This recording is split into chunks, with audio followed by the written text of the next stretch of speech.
Albert Camus, un prix Nobel algéro-français face au drame colonial. Né en 1913 à Mondovì, près de Beaune, actuel Annaba, Albert Camus incarne une figure complexe de l'histoire franco-algérienne. Issu d'une famille modeste pied-noir, il grandit dans les quartiers populaires d'Alger. Très tôt, il découvre la philosophie, la littérature et le journalisme, des passions qui le mèneront jusqu'au prix Nobel de littérature en 1957 pour l'ensemble de son œuvre, marquée par l'absurde, la révolte et l'humanisme. Lorsque la guerre d'indépendance éclate en 1954, Camus se retrouve pris dans un dilemme déchirant.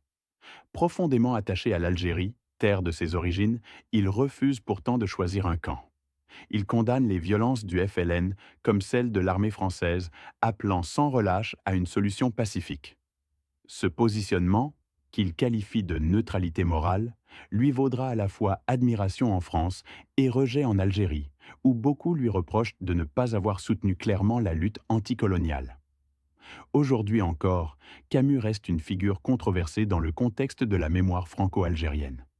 Il incarne la difficulté de penser la guerre dans toute sa complexité, à travers la voix d'un écrivain qui refusait de trahir ses principes humanistes, même au prix de l'isolement. Sa parole continue de résonner comme un appel à la justice et à la réconciliation.